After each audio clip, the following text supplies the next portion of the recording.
con el médico José Manuel Enciso Muñoz, cardiólogo, que actualmente labora en el Hospital San Agustín, pero también creo entendido ya fue pensionado de alguna dependencia o de alguna institución de salud del Estado, del ISSSTE. Doctor, gracias por recibirnos. Gracias, al contrario, por estar aquí y platicar. Doctor, hay un tema muy interesante que me gustaría que platicáramos respecto a un programa que has estado manejando últimamente, y primero me gustaría que me platicaras cuáles son los cargos que has desempeñado dentro de la medicina en el estado de Zacatecas. Bueno, gracias. Yo fui presidente del Colegio Médico de Zacatecas, los fundadores de la Sociedad de Cardiólogos de Zacatecas, ahora convertida en Colegio Cardiovascular de Zacatecas. Mi presidente, he sido presidente de también. También miembro fundador del Consejo Estatal de Bioética junto con el doctor Enrique Arguelles Robles. Somos de los miembros fundadores hace ya varios años y todavía me consideran como consejero. Posteriormente, a nivel nacional, he sido presidente de la Asociación Nacional de Cardiólogos de México.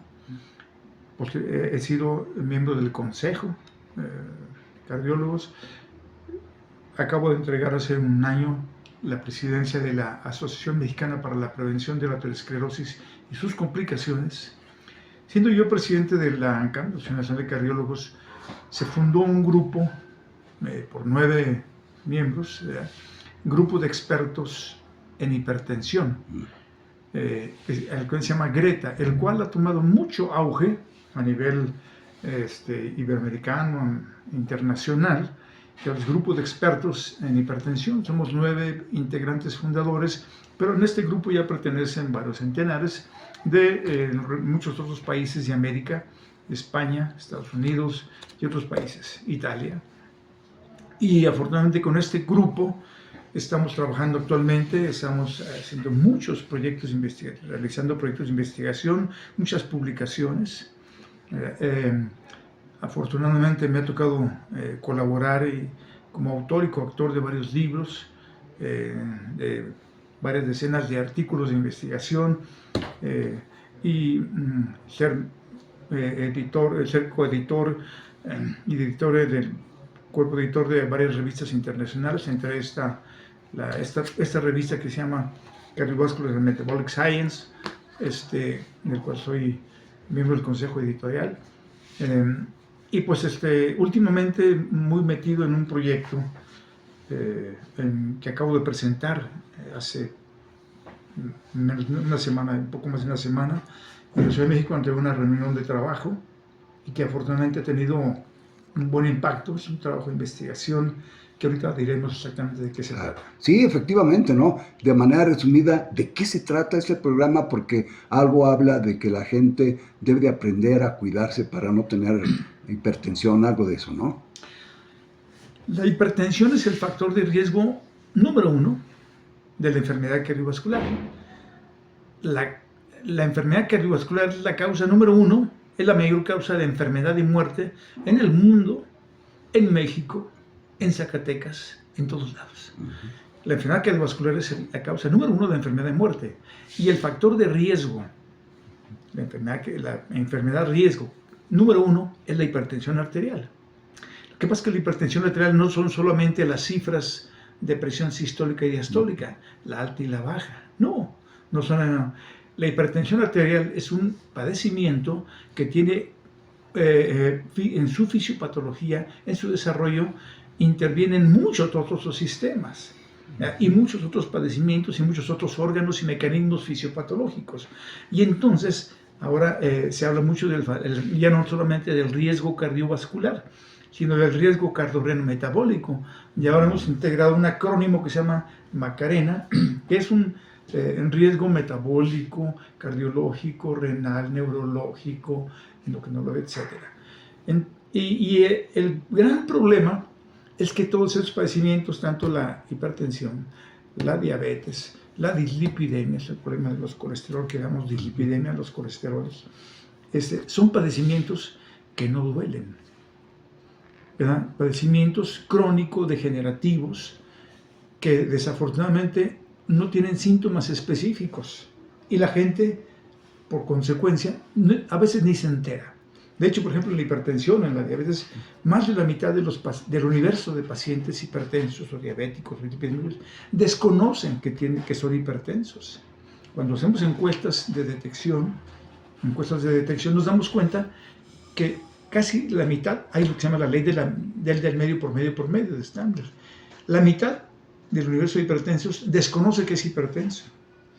De los que se conocen que son hipertensos, solamente la mitad son tratados. Ya vamos en 25%. De esos que son tratados, ¿verdad? Solamente están en cifras solamente de hipertensión controladas, la mitad. En Alemania, nada más el 15%, no que en Colombia el 25%. Entonces cada quien habla, pero de manera aislada.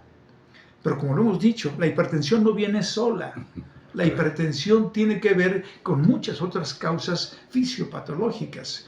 Y entonces, ¿de qué nos sirve tener controladas las cifras de presión si el paciente está descontrolado en su diabetes, si el paciente está descontrolado en su obesidad, si el paciente está descontrolado en su enfermedad renal, si está descontrolado en su colesterol? Entonces nos hace falta, primeramente, una visión integral, que le llamamos una visión holística. ¿Se podría decir, doctor, que a fin de cuentas la hipertensión es el resultado de? Así es, exactamente, sí, correcto, ¿verdad? La hipertensión es el resultado de un desarreglo de muchos sistemas. Son muchos sistemas los que intervienen y ese desarreglo, ¿verdad?, condiciona una cosa que se llama disfunción endotelial, hace que las arterias empiecen a funcionar mal, ¿verdad? Y entonces viene como consecuencia la elevación de la presión, que es diferente en diferentes etapas de la vida, etcétera, etcétera. Pero entonces, como decimos, de nada sirve contra muchos problemas, que está controlada la presión y todo lo demás que a los pacientes que de poco sirve, de poco o nada sirve, controlar las cifras de presión arterial si no tenemos controlado todo lo demás. Claro. Por eso actualmente nuestro propósito y el propósito mundial es pues, controlar todo lo demás. El gran problema es que no tenemos indicadores, índices de un control integral. Y entonces, en lo personal, se me ocurrió un proyecto, ¿verdad? Porque cada país, no, es que yo en mi país está controlado la presión en tanto, y que está controlada la diabetes en tanto, sí, pero integralmente, ¿cómo anda ese individuo? Holísticamente. ¿Y usted lo está haciendo con sus pacientes? Y entonces, en lo que se me ocurrió, claro, por supuesto, a cada paciente, cuando viene, necesariamente vemos cómo anda de todo lo demás. Por eso les vemos cómo anda el colesterol, claro, de los diferentes grupos de colesterol, que no es más un solo colesterol, ¿verdad? Cómo anda de su enfermedad, de sus riñones, cómo anda de su sobrepeso, obesidad, no, cómo anda de todo lo demás, inclusive neurológicamente.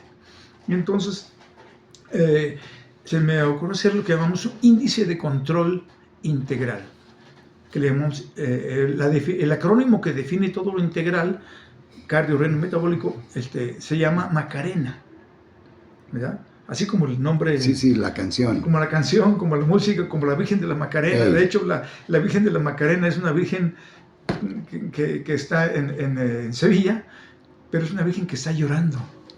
Yo creo que estaba llorando porque sabía que era una desgracia tener Macarena.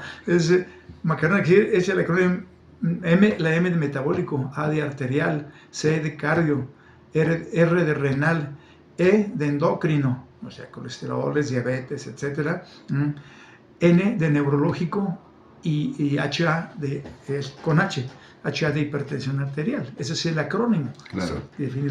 Y entonces se me ocurre decir, bueno, vamos a hacer un índice que nos diga cómo está el control integral del paciente.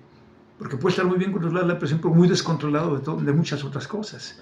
Y entonces presenté ese proyecto que es una fórmula, modelo matemático en donde integramos una serie de variables y vamos viendo cómo se comporta y qué tan controlado está integralmente el paciente, ya no nada más de la presión arterial. Y ahí vamos viendo cómo se comporta con el tiempo. Si estaba bien controlado de la obesidad, pero andaba mal del colesterol, si la presión estaba bien. Y entonces hacemos un diagrama a manera de red, ¿verdad? Y de una gráfica en donde vemos cómo está cada cosa. y vamos viendo cómo se comporta individualmente, y lo hacemos también poblacionalmente, porque estamos alimentando una cohorte, es decir, una población, por ejemplo en Zacatecas, ¿no? Llevamos varios pacientes que tienen problemas en la presión, porque casi siempre todo el mundo viene por la presión arterial, ¿no? Pero entonces manejamos todo y lo vamos calificando y lo vamos siguiendo en el tiempo.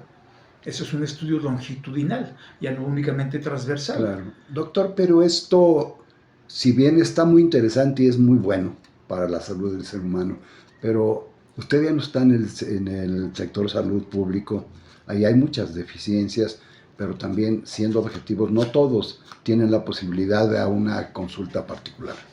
No, claro, esto por supuesto, ¿no? Tomamos en cuenta nuestras realidades, ¿no? Primeramente, nosotros estamos haciendo un registro nacional que se llama RITA, Registro de Hipertensión, le pusimos el acrónimo de RITA, ¿verdad? Que es la hija de Greta, ¿verdad? Hermana de Macarena. A cada uno de nuestros proyectos le ponemos un nombre, claro, un acrónimo. Y entonces ese Registro Nacional de Hipertensión nos damos cuenta cómo andan muchas cosas. Y lo estamos haciendo y estamos invitando a muchos médicos a nivel nacional que colaboran y participan en este registro, que son estudios de vida real. Estudios de vida real, cómo se comporta en la realidad, todo. Y ahora lo hacemos tanto en el medio institucional como en el medio privado. Por ejemplo, ahora tenemos acuerdo con las consultorios de farmacias. La realidad en México, ¿verdad?, es que más de la mitad, más del 50% de las consultas al día, en el mes, en el año, de los pacientes, las consultas se dan en consultorios de farmacias, consultorios al lado de farmacias, sí. Ni siquiera en las instituciones. A pesar de las miles de consultas que da cada institución, el Seguro Social, el ISSSTE, la Serena, Salubridad, etc. Bueno, desafortunadamente aquí los pacientes tienen que ir, ¿verdad? Por los problemas que hay en las instituciones. Por los tiempos, ¿no? Especialmente uno de ellos es los tiempos. A pesar de que hay muchos protocolos, intenciones de manejar las cosas, pues es difícil. El gran problema de nuestro país, del sistema de salud de nuestro país, es que es un sistema de salud fragmentado. En la mayoría de los países hay un solo sistema de salud público. En ese país está fragmentado. Por un lado el Seguro Social, por otro lado el ISSSTE, por otro lado Salubridad, por otro lado la Secretaría de Defensa, etcétera, etcétera. Y cada quien tiene sus políticas y sus directrices y sus protocolos propios. Bueno, precisamente en esta reunión que tuvimos hace poco más de una semana, estuvimos con la secretaria del Consejo Nacional de Salud, la doctora Patricia Clark, que es la secretaria del Consejo que preside el secretario de Salud Nacional, Sierstorisky, y entonces hablamos con ella y se están haciendo los protocolos nacionales de atención médica. Protocolos nacionales quiere decir que para cada padecimiento hay un protocolo que tienen que llevar y que va a ser obligatorio para todas las instituciones. La idea ahora es estar tratando de hacer una cobertura universal. De hecho, ahora pues realmente hace más de 30 años, de hecho aquí en Zacatecas se nos ocurrió proponer la atención universal, la cobertura universal, ¿verdad? Pero eso implicaría homologar los sistemas del Seguro Social, del ISSSTE, de varias instituciones. Los primeros que protestaron fueron los sindicatos, ¿verdad? Y fue difícil, no, es imposible. Ahora se está intentando, el gobierno se está intentando universalizar la cobertura y que los seguros puedan tener el ISSSTE, etc. No es fácil, porque cada institución tiene sus propias líneas de trabajo, sus propias políticas públicas de salud, etc., ¿no? Y sus propios presupuestos. Todos sus propios recursos. Aquí empezamos. La diferencia de recursos, simplemente los salarios a los médicos o a los enfermeros, son muy diferentes en cada institución, los sindicatos muy diferentes. Y los sindicatos son verdaderos cotos de poder, que son los principales que se oponen, ¿verdad? Porque son cotos de poder político, claro, y económico.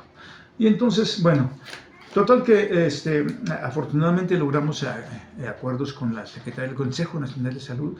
Su servidor también estamos haciendo trabajos con la Academia Nacional de Medicina. Hemos hecho algunos trabajos y estamos participando en más. Y entonces esta doctora está elaborando lo que se llaman los protocolos nacionales de atención médica, PRONAMS, que se llama por sus siglas PRONAMS, que ya están empezando a publicarse, que van a ser protocolos obligatorios para todo el mundo, en lo institucional y en lo privado, ¿verdad? Es decir, una especie de guías de cómo deben actuarse en cada padecimiento, guías. Y pues nosotros con todo esto queremos, con todas nuestras investigaciones, estudios, colaborar. Pero tenemos que tener una visión científica de realmente cómo están las cosas. Y esto que presenté, este proyecto que yo presenté, se presentaron muchos trabajos, porque estamos colaborando en varios trabajos. Uno de ellos fue el que yo presenté, que es Índice Global de control Macarena, es decir, control no nada más de la hipertensión, sino de todo lo demás. ¿Cómo está el paciente controlado en todos esos aspectos? Con un índice único. Es decir, pobremente controlado, medianamente controlado, o bien controlado. Y no solamente en lo global y en lo individual, en lo parcial de cada uno de sus padecimientos. No hay peligro médico de que todas estas buenas intenciones se queden en lo escrito nada más. Bueno, por lo que respecta a nosotros, ¿no? Porque, es decir, nosotros como grupo, somos un grupo, Greta, es una asociación sin fines de lucro, como todas las agrupaciones científicas, ¿verdad?, que pertenecemos a la Academia Nacional de Medicina, que trabajamos en investigación. Pero no está, ustedes no deciden eso, médico, a fin de cuentas todas esas son decisiones políticas, ¿no? Sí, precisamente por eso nos interesa trabajar y trabajamos con la Secretaría del Consejo Nacional de Salud. Claro. Por ejemplo, algo de lo que hemos participado mucho, nosotros en lo personal también yo, desde hace 10 años, desde hace más de 20 años, trabajé y fui representante de México para el convenio marco del control del tabaco a nivel mundial. Que se hizo un tratado, el control del tabaco a nivel mundial. Batallamos y luchamos increíble. Fue una experiencia para mí internacionalmente trabajar y logramos hace 10 años. Y hace 30 años. Y hace 10 años también participé fuertemente para el impuesto a los refrescos.